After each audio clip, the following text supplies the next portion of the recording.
Selamat datang di Ditra Channel dengan berbagai cerita horor dan mistik.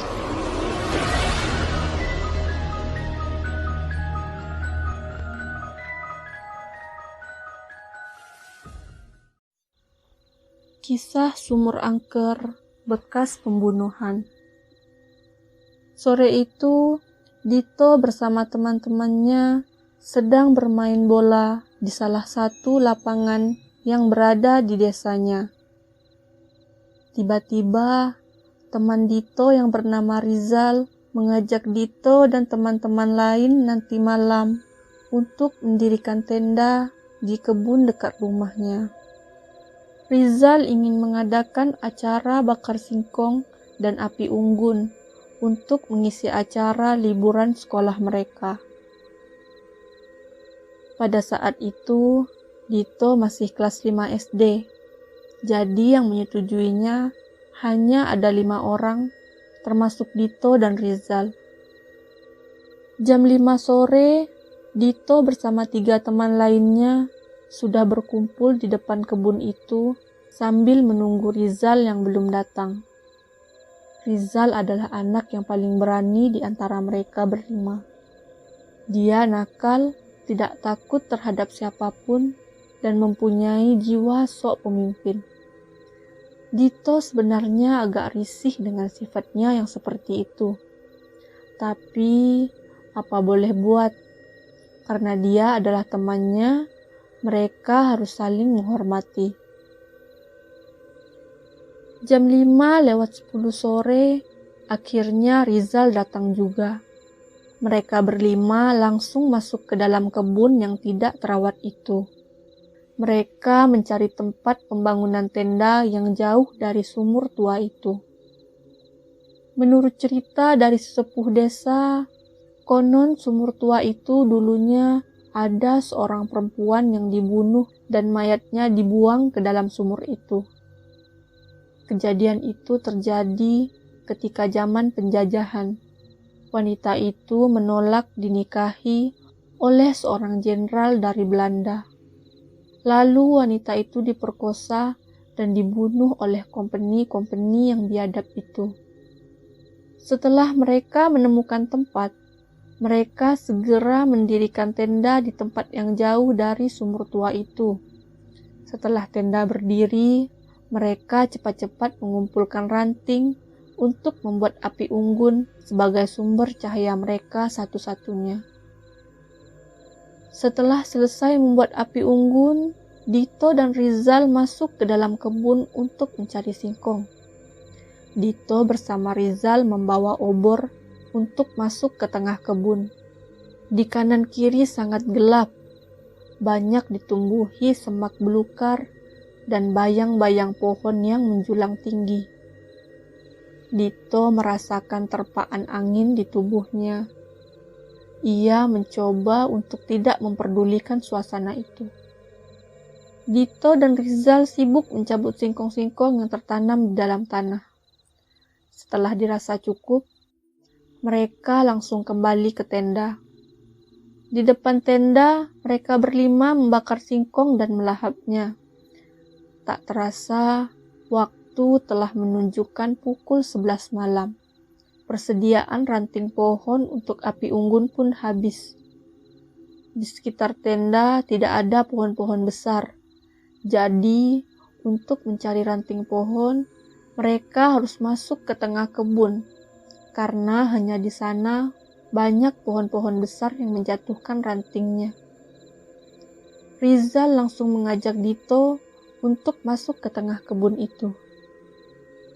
Sebenarnya Dito takut, tapi karena dipaksa oleh Rizal, akhirnya Dito ikut untuk mencari ranting-ranting ke tengah kebun yang dekat dengan sumur tua. Dito hanya bersama Rizal ke tengah kebun. Setelah sampai di pohon-pohon yang besar, mereka langsung mengumpulkan ranting-ranting pohon. "Zal, ayo cepat, aku takut," ujar Dito. "Kamu takut sama siapa sih? Sama hantu atau sama sumur tua itu? Suruh sini hantunya, nanti tak ajak main bola, balas Rizal. Wah, parah kamu, ujar Dito. Angin berhembus sangat kencang, dan mereka tetap mengumpulkan ranting pohon. Dito tiba-tiba kaget. Ternyata di depannya sudah ada sumur angker itu. Tiba-tiba angin berhenti dan suasana menjadi hening. Di pinggiran sumur itu tampak banyak sekali sesajen dan tempat kemenyan. Tiba-tiba Rizal berkata, "Dit, aku mau buang air kecil dulu ya." Tanpa menjawab, Dito tetap meneruskan mengumpulkan ranting. Suasana tidak nyaman menyelimuti perasaannya. Tiba-tiba ada cahaya putih tipis yang keluar dari dalam sumur angker itu. Dengan cepat, cahaya putih itu berubah menjadi sosok wanita yang berpakaian adat Jawa dan menatap dengan tajam. Sontak Dito pun langsung memanggil Rizal. "Zal, Zal, Zal." Tak ada jawaban dari Rizal. Tiba-tiba di samping Dito secara cepat muncul sesosok pocong yang bau busuknya sangat menyengat, dengan wajah yang mengerikan. Di mata, hidung, dan mulutnya tersumpal kapas yang telah kotor berlumuran tanah. Setelah tak ada jawaban dari Rizal, Dito pun langsung membalikkan badan dan berlari menuju tenda dengan sisa-sisa tenaga yang ia punya. Dito berlari dengan sangat kencang menuju tenda tempat di mana temannya menunggu mereka berdua yang sedang mencari ranting-ranting pohon. Setelah sampai di tenda, Dito yang sedang mengatur nafas yang ngos-ngosan langsung ditanyai oleh 3 temannya. "Rizal mana, Dit?" Dito hanya menjawab, "Ada hantu di sumur tua. Ayo cepat kita keluar dari kebun ini." Dito bersama ketiga temannya langsung lari keluar dari kebun itu tanpa memikirkan di mana Rizal berada. Setelah sampai di rumah, saat itu orang tua Dito yang baru tidur terpaksa dibangunkan dalam keadaan mencekam ini. Setelah ayahnya bangun, Dito langsung bilang, "Pak, si Rizal hilang di kebun dan aku lihat setan di sumur." Ayah Dito langsung berkata, "Kenapa kamu mendekati sumur itu? Ya sudah, ayo ke rumah PRT." Dito bersama teman-temannya serta ayahnya ke rumah PRT. Ayah Dito mengumpulkan seluruh warga kampung dan seorang kiai di desanya. Semua warga sudah berkumpul dan membawa peralatan dapur untuk dipukuli, sehingga menimbulkan suara yang berisik dari alat-alat dapur yang dipukuli itu. Kata seorang kiai, Rizal diculik Wewe Gombel. Wewe Gombel adalah sosok makhluk halus yang wujudnya seperti manusia, bertubuh tambun, berbaju compang-camping, yang suka menculik anak-anak. Setelah semua warga masuk ke kebun itu, mereka mulai memukuli alat-alat dapur yang mereka bawa sambil membawa obor dan mengucapkan kalimat syahadat. Kami semua langsung mencari Rizal ke segala arah, di semua sudut-sudut kebun itu. Jam sudah menunjukkan pukul 1:30 dini hari. Tiba-tiba angin berhembus sangat kencang sekali, dan terdengar suara perempuan tertawa yang sangat memekakan ruang pendengaran. Dan lama-kelamaan suara itu musnah. Dan tiba-tiba salah seorang warga menemukan Rizal dengan keadaan sudah pingsan dan tergantung di pohon bambu. Setelah Rizal berhasil diturunkan, bajunya terlihat sangat kotor dan berbau tidak sedap di rongga penciuman semua warga.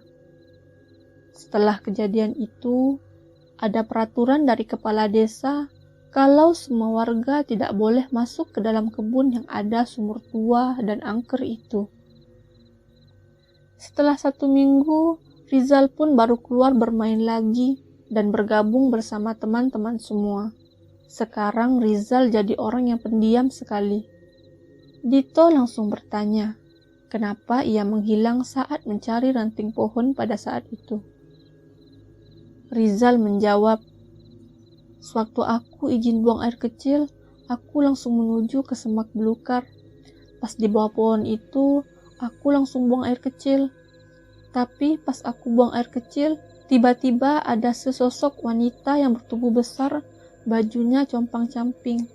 Dia berada di atas pohon menatap kasar ke arahku. Dan wanita itu bilang, 'Kalau kencing izin dulu,' sambil mengeluarkan suara tertawa yang menyeramkan ke arahku. Dan saat aku menatap mukanya, aku langsung tak sadarkan diri. Dan aku baru sadar ketika aku diturunkan oleh warga dari pohon bambu. Ya sudah, sebaiknya kamu percaya sama keberadaan makhluk halus, dan kamu harus lebih mendekatkan diri kepada Allah Subhanahu wa Ta'ala," ujar Dito. Akhirnya sumur itu masih berdiri sampai sekarang. Pada saat kebun itu mau dibangun sebuah ruko, salah satu tukang yang mencoba membongkar sumur itu tiba-tiba mengidap penyakit yang tak wajar dan akhirnya meninggal. Sekarang ruko yang berdiri di tanah bekas kebun kosong itu telah dipakai oleh sebuah kantor, dan sering beberapa kali karyawan kantor tersebut mengalami kesurupan massal. Baiklah, itu tadi akhir dari cerita kisah sumur angker bekas pembunuhan. Semoga kalian yang mendengarkan malam ini dapat menikmati akhir ceritanya. Sampai jumpa di video berikutnya. See you!